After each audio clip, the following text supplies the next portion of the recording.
Bienvenue dans cette nouvelle vidéo. Je m'appelle Victor Dumoulouka, ingénieur spécialiste en génie civil. Dans cette vidéo, nous allons voir comment protéger sa maison une fois construite. Car il est très important de savoir comment protéger votre maison une fois que vous finissez la réalisation de cet ouvrage. Cela veut dire que vous finissez construire ce bâtiment.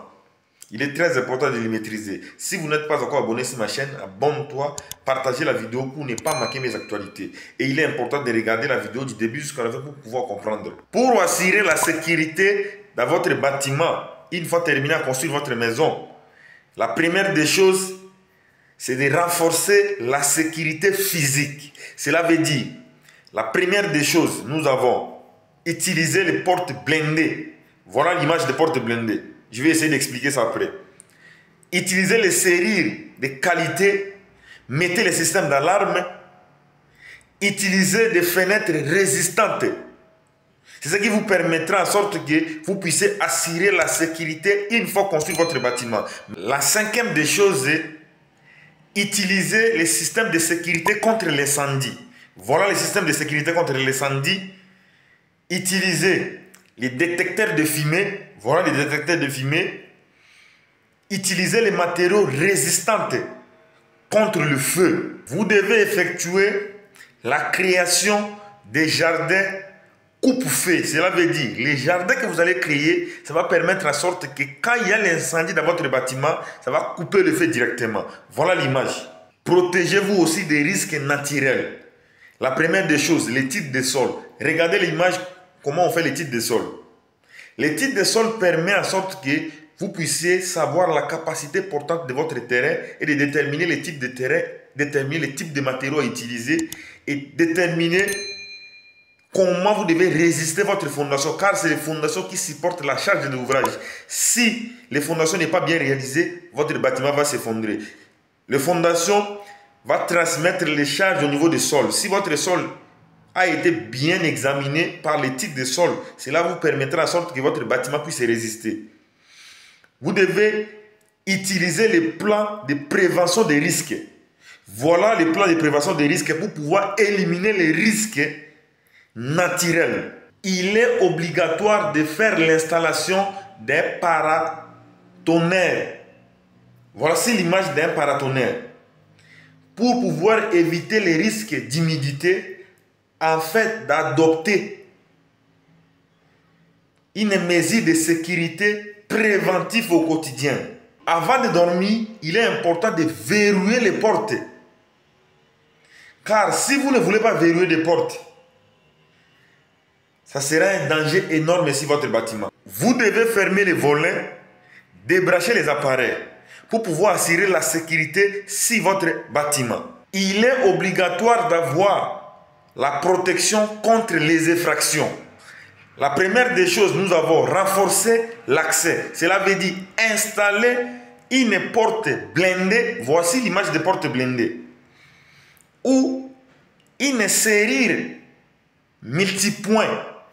Au niveau des portes blindées en question, nous avons les serrures. Les serrures, c'est là où on met la clé et on tient les poignets pour ouvrir la porte. L'ensemble de ça, c'est ce qu'on appelle serrure. Il faut que les serrures de la question soient résistantes pour pouvoir résister votre bâtiment. Pourquoi? Parce que si la porte n'est pas bien réalisée, si on demande de faire une porte blindée, c'est pour éviter que les voleurs, les criminels puissent accéder dans la maison. Vous avez vu l'image de porte blindée, vous avez vu comment est-ce que la porte là est armée. La deuxième des choses, sécuriser les ouvertures. Vous devez poser les cornières anti-pisse. Voici l'image de cornières anti-pisse. Vous devez utiliser les vitrages résistants et vous devez mettre ce qu'on appelle les antivols pour pouvoir protéger votre bâtiment. Si vous avez mis des vitres qui n'est pas résistant aux effractions et vous avez mis les cornières qui n'est pas anti-pisse, votre bâtiment ne sera pas résisté. Et si vous oubliez de mettre l'antivol, vous allez voir l'image de la porte avec l'antivol. Regardez ça pour pouvoir comprendre ce que je suis en train d'expliquer. La troisième des choses, utiliser les dispositifs d'alarme. Cela veut dire installer un système d'alarme central avec des capteurs. Vous devez l'utiliser lorsque vous n'êtes pas à la maison ou au moment où vous êtes dans la maison. Si vous n'êtes pas là, vous avez mis le système d'alarme avec captif. Regardez le système d'alarme central avec captif. Voici l'image de ça. Cela permettra de sorte que si quelqu'un vient de voler, ça va sonner et ça va prendre captif d'écran de la personne. Si la personne va, vous pouvez détecter la personne à travers ça. Le système d'alarme là, c'est comme le système de vidéosurveillance. Ça filme la personne directement et ça prend captif d'écran. Vous devez l'utiliser même si vous êtes à la maison ou vous n'êtes pas là. Ça va pouvoir vous aider à protéger, à sécuriser votre bâtiment. Maintenant, nous voyons la protection contre les incendies. Installer un système de détecteur de fumée qui permettra à sorte que, même si vous êtes dans la maison, même si vous n'êtes pas là, à cas de quelque chose d'incendie, ça va sonner et ça va te rappeler directement de venir protéger une maison. Voici maintenant les détecteurs de fumée les plus rapides et les plus utilisés au monde qui permet en sorte que vous puissiez sécuriser votre bâtiment. Vous devez prévoir au moins un détecteur de fumée autonome qui pourra vous permettre en sorte que, à cas d'incendie dans un bâtiment, ça va détecter directement pour que vous puissiez amener les secours. Voici un système de détecteurs de fumée autonome. Regardez l'image. Cela vous permettra en sorte que vous puissiez assurer la sécurité de votre bâtiment. La deuxième des choses, choisissez les matériaux adaptés contre l'incendie. La première des choses, utilisez les toitures en tuiles. Voici l'image des toitures en tuiles. La deuxième des choses, utilisez les toitures métalliques. Cela pourra vous aider. À cas d'incendie, ça va résister. Mais si vous utilisez des tôles, à cas d'incendie, même si vous avez des détecteurs de fumée, votre maison va d'abord s'incendier. Vous pouvez aussi utiliser des enduits inifiges. Voici l'image des enduits inifiges. Cela vous permettra en sorte que, à cas d'incendie dans votre bâtiment va résister. Il y aura des détecteurs et les tuiles pour que ça puisse se brûler, ça prendra du temps. Même des charpentes métalliques, s'il faut qu'il soit incendié, ça prendra beaucoup de temps. Il y aura déjà les secours. Mais si vous utilisez les tôles, ça va se brûler facilement. La troisième des choses est aménager les jardins coupe-feu. Cela veut dire supprimer les végétaux inflammables. Voici l'image. Privilégier les matériaux, soit les plantes résistantes, qui pourra à sorte résister face à l'incendie. Et vous devez utiliser des plantes comme des oliviers ou des chênes lièges. Ce sont des plantes que vous pouvez l'utiliser pour pouvoir assurer la sécurité de votre bâtiment.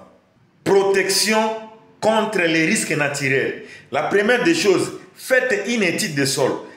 Quand on fait une étude de sol, c'est pour identifier les risques de glissement de terre. Voici l'image des risques de glissement de terre et voici l'image de l'étude de sol. Cela nous permet à faire quoi? Cela nous permet à déterminer les moments de renversement et les moments stabilisatrices. Parce que comme le bâtiment est là, il y a un moment qui cherche à renverser le bâtiment et il y a un moment qui cherche à stabiliser le bâtiment. Nous avons les poussées de vent, nous avons les poussées de terre, nous avons la neige, nous avons les tremblements de terre. C'est grâce à l'étude des sols que vous pouvez identifier tout ça pour pouvoir réaliser les fondations de qualité et fondations efficaces comme l'image ici. Vous avez vu les fondations ici? C'est une fondation plutôt solide et plus résistante. Maintenant, nous allons voir de bonnes pratiques au quotidien. Avant de quitter la maison, il faut fermer la porte à double tour. Cela veut dire vous fermez la porte 2 ou 3 fois. C'est de la même chose que vous devez appliquer pour vos fenêtres. Voici les portes blindées. Voici comment on a fermé ça. Et voici comment on a fermé une porte à double tour. Et voici comment on a fermé une porte à double tour pour pouvoir permettre à sorte que les bâtiments soient en sécurité. Même si on n'est pas à la maison, même si on est là, même si le voleur vient de voler, même des criminels ne puissent pas accéder à votre bâtiment. Et quand vous réalisez votre mur, il faut utiliser les murs d'une brique, soit utiliser des blocs ciment de qualité ou des briques de qualité qui vont résister à cas des criminels, soit ils vont lancer des bombes ou quoi sur les bâtiments pour que les bâtiments ne s'effondrent pas, soit les bâtiments ne puissent pas s'incendier. Car il est important de fermer automatiquement les fenêtres avant de quitter la maison. Si vous ne fermez pas bien les fenêtres, vous ne fermez pas bien les portes, votre bâtiment sera en danger. Ce sont des notions que je suis en train de vous donner pour pouvoir assurer la sécurité de votre bâtiment une fois construit. Car beaucoup de gens aujourd'hui construisent l'ouvrage, mais ils n'arrivent pas à comment assurer la sécurité. Il y a des voleurs qui volent des choses dans la maison, ils n'arrivent pas à comprendre. Mais si vous suivez des vidéos que je suis en train de vous expliquer, ça va vous aider beaucoup. La deuxième des choses, soyez vigilants aux visiteurs. Vous devez utiliser ce qu'on appelle les étons. Voici l'image de l'éton ou les téléphones pour pouvoir vérifier et identifier les visiteurs ou la personne qui cherche à entrer dans votre maison. Voici en haut ici, vous allez voir ce qu'on appelle les étons et vous allez voir ce qu'on appelle un téléphone que vous devez mettre dans votre bâtiment, soit système de vidéosurveillance, voici l'image, ou système de l'écran vidéo pour permettre d'identifier plutôt la personne qui vient entrer dans la maison. À l'intérieur de la maison, si vous avez les vidéosurveillance, vous pouvez déjà voir la personne, s'il est masqué, s'il est comment, avant de pouvoir ouvrir la porte, même s'il est en train de toquer, on est en train de chercher à me tuer, voici, venez me sauver. Il faut être vigilant. C'est pour cette raison qu'il est important de suivre la vidéo du début jusqu'à la fin pour pouvoir comprendre les explications comme ça. La dernière partie, c'est prenez les précautions contre les oranges. Il est important, quand vous n'êtes pas à la maison, ou soit vous êtes à la maison, de débrancher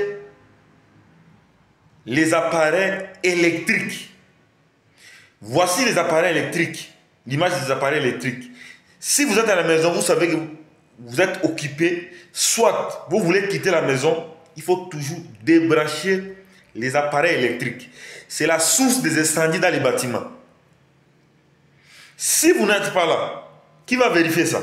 Il est important d'éloigner les câbles de l'antenne TV, les câbles de l'antenne de votre télévision, soit des câbles de chargeur que vous avez posés sur votre bâtiment. Voici les câbles de l'antenne TV où vous mettez dans votre bâtiment. Voici l'image. Même des câbles de l'installation, même des allonges que vous mettez pour charger votre téléphone, si vous sortez à la maison, il faut enlever. Si vous respectez tous les consignes, vous respectez tout ce que je viens à peine de souligner, cela vous permettra à sorte que vous puissiez assurer la sécurité de votre bâtiment après avoir construit. Car beaucoup de gens aujourd'hui n'arrivent pas à assurer la sécurité sur leurs ouvrages et construire le bâtiment et ne savent pas des précautions qu'il faut utiliser pour pouvoir protéger leur bâtiment. C'est pourquoi vous voyez aujourd'hui, il y a trop d'effondrements, il y a trop d'incendies, il y a trop de blessés après avoir construit leurs ouvrages. Chers internautes, tous ceux qui me suivent, il est important de suivre la vidéo du début jusqu'à la fin pour pouvoir comprendre. Tout ce que je suis en train de vous expliquer, personne dans ce monde pourra vous expliquer ça. Il y a quand même des gens qui peuvent vous expliquer, mais elle ne vous donnera pas des explications avec des images précises comme moi je viens à peine de vous donner. Cela vous permettra à sorte que vous puissiez assurer la sécurité, la stabilité dans vos ouvrages. Vous devez savoir que les bâtiments que vous construisez, ce n'est pas vous seul qui va habiter dans cet ouvrage, mais il y aura un bon nombre de gens qui vont habiter dans cet ouvrage. Supposons que l'ouvrage en question est en danger et les bâtiments en question ne parviennent pas à correspondre aux normes logiques. Quand les bâtiments vont s'effondrer, pensez-vous aussi à la vie des gens.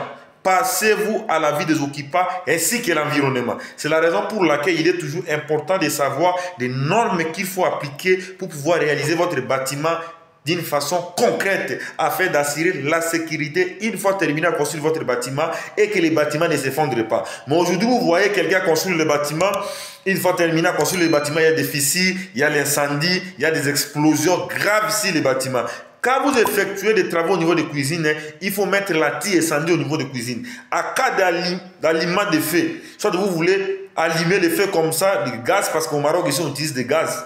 À la Côte d'Ivoire, on utilise des gaz. Au Sénégal, au Guinée-Conakry, la plupart des pays à l'Afrique de l'Ouest utilisent des gaz. Mais c'est plutôt en RDC où il y a un peu de gens qui utilisent des gaz, mais beaucoup, on utilise des bois morts. Soit des réchauds, ça consomme beaucoup d'électricité. Chers internautes, si vous écoutez des conseils que moi, votre expert en génie civil, Victor Djungulu, l'homme de la santé toujours surdimensionné, je viens de vous donner, vous allez assurer la sécurité dans votre bâtiment. Ensemble, on sera plus fort, ensemble, on sera très fort. À nous revoir à la prochaine vidéo.